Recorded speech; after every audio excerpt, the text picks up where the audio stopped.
Sometimes it is much, much better to be lucky than it is to be good. Wouldn't you agree with me, Chicago fans?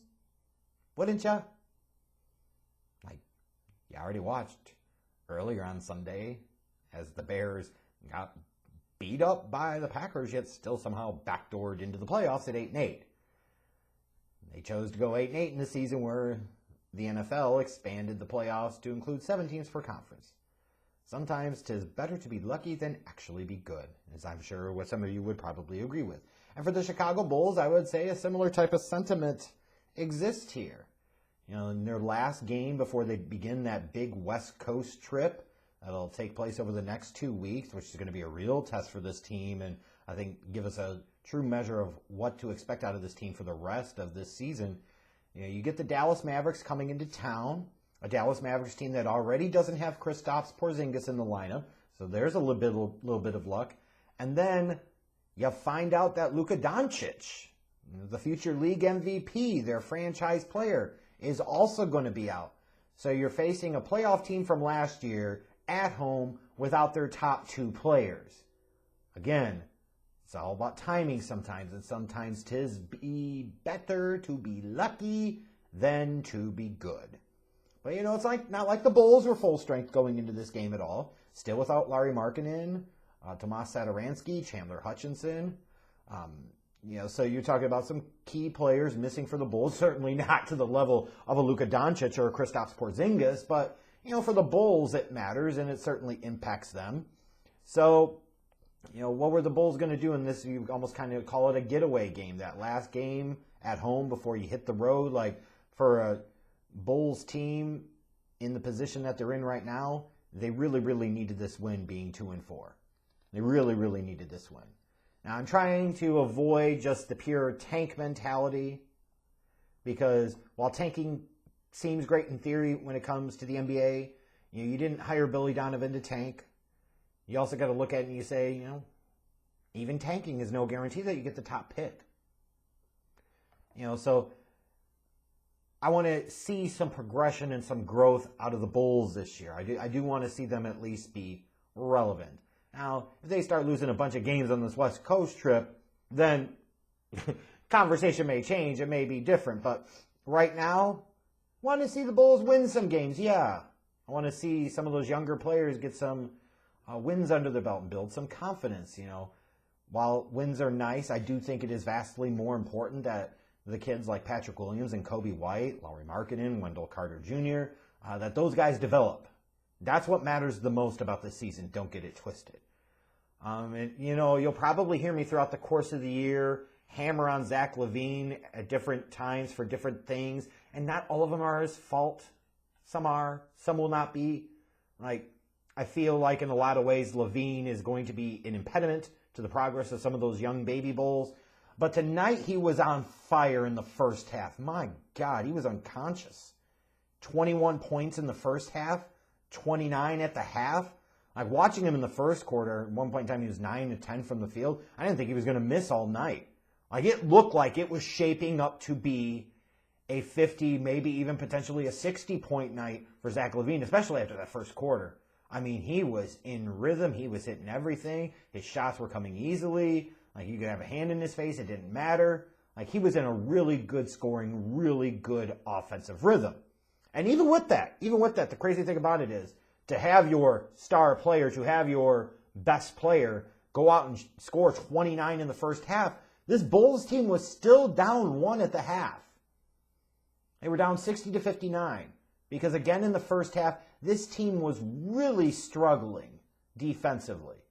When you see the Bulls playing a team that doesn't have 2 all-star caliber players like Luka Doncic and Kristaps Porzingis, and they're giving up 60 points, the defensive problems remained in that first half, that's for sure. And they were letting Jalen Brunson do work on them, you know, to the point where I had to hear Stacey King at the broadcast table talking about the greatness of Rick Brunson. I don't want to hear about the greatness of Rick Brunson. If anything, you should have been hearing about the greatness of Jalen Brunson in this game, because, you know, he was doing his work. He was putting in that business. He absolutely positively was. Like, It was the type of game that you look at, and for being a Chicago sports fan, you're used to seeing these guys that have no business being the alpha on that given night, but they ultimately go out there and they end up lighting up your said Chicago team on fire, whether that's Bears or White Sox, Cubs, Bulls, doesn't matter. It seems to be there's a history, a trend, a pattern of this shit.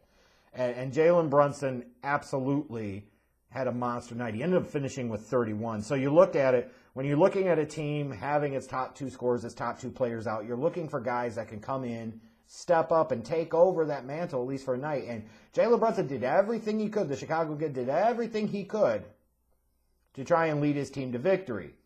But in the second half, the Bulls' defense played better, played quite a bit better. And you could start to see where the lack of a Luka, a lack of a KP, especially a Luka here, really hurt the Mavericks because they were kind of disheveled and all over the place on offense. Like Kleber had a good night shooting from the field. The Bulls had some trouble defending him. You got Willie Cauley-Stein, tried to dive to the hoop a couple times for some alley-oops, but the Mavericks were really sloppy in that second half on offense. And credit to the Bulls, their defense got a lot better, especially on the perimeter, and it led to the Mavericks in general having a really, really poor night from the field. Like you look at Tim Hardaway Jr. and Josh Richardson, two guys going into this game that you're looking at being a trouble or being a problem area that the Bulls are going to have to contain, and they combined to be 9 of 29 from the field. So, those two players you're looking to step up like Jalen Brunson did that could cause the Bulls trouble, they didn't exactly light the world on fire tonight. They didn't have very good games. The Mavericks as a whole, from the outside, 11 of 42, like it's going to be hard to win a lot of games in the league when you're shooting around 25% from three. And while the Bulls' defense certainly wasn't perfect in the second half, at times they let the Mavs get to the hoop too easily. There were quite a number of wild and kind of off-balance, off-rhythm shots that the Mavericks threw up, and I think in some ways that is a credit to their defense. When you look at that second half, though, I was a little disappointed that they went away from LaVine. It felt like they went away from LaVine too much. Like he was the hot hand. He was on fire in the first half. And it's not to say that they totally froze him out or anything, but it felt like they were trying too much to run through Kobe White and Otto Porter and so forth. And it's kind of one of those things where you say, LaVine's been killing it, though. Shouldn't you be going him more in the second half? But Kobe White responded in a big way in the second half, and he finished with 23. And in particular, I think that big step-back three, I don't know how that's not a travel. I guess it's today's NBA, so nothing's a travel anymore. But that big step-back three that Kobe White hit with, I think it was about 1:45 left, that put the Bulls up 8. Like, that felt like that was really the dagger. It was the one that really wrestled away any remaining momentum that the Mavericks might have thought they were accumulating, any chance that they might have had to win the game. It went up in flames once Kobe White hit that three. Like, it was kind of on an ugly situation. Like, Kobe just kind of went into iso ball mode, and he says, you know what, I'm just going to dribble like crazy, and I'm going to jack up a three and hope it goes in, and it did.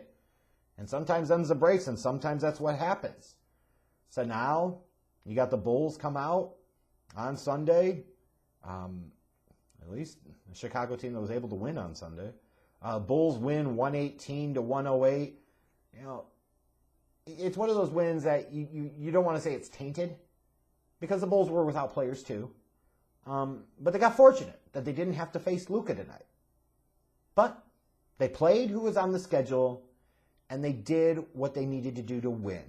Zach LaVine had a monster first half, like I mentioned, and ended up finishing the game with 39. Kobe White played very well in the second half, found his shot a little bit, ended up with 23. His team got some good hustle plays out of guys like Otto Porter and Daniel Gafford. Like, you might look at the rebounding totals, and they were pretty similar, and you might say, well, they didn't really have much of an advantage. You could tell that the Bulls' length and size was causing some problems for the Mavericks in the second half, both offensively and defensively. So, I think that's a positive. Now, what does it all mean? The Bulls are 3-4, and they head off to this West Coast road trip. We'll see. But at least they could say they've gotten a little bit of momentum, and they've been playing some better ball, admittedly. Like, winners of 3 of their last 4, and they got the taste of that blowout loss to the Bucks on Friday night, clearly, quickly out of their mouths. So I was happy with what I saw tonight. A win's a win. Patrick Williams had a bit of a quiet night, but he had a couple of flashes where He looked like he was confident. He was aggressive. I still would like this team to find a way to work him more into the offense. Because I'm going to emphasize again, while he got more minutes tonight, and I was happy about that. He played 28 tonight. You didn't draft this kid, I hope, 4th overall just to be a defensive role player. Like, you've got to give him some opportunities, especially early on in the year. Let him get comfortable. Let him make his mistakes now. And that way maybe you can start reaping some of the benefits for some of those early mistakes in the second half of the season. Because when I look at Patrick Williams, you see a flash, but then you don't see any more of it.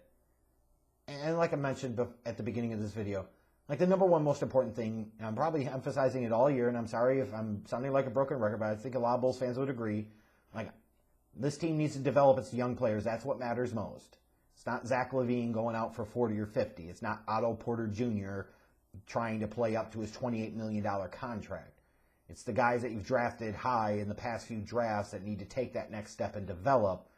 And if they do that, you start to feel better about the Bulls' future. They start to become a much more appealing destination for free agents in the years to come. But if they don't, right, you're going to be in this cycle of mediocrity for years to come. And God knows, Chicago fans, we've been through that enough, haven't we?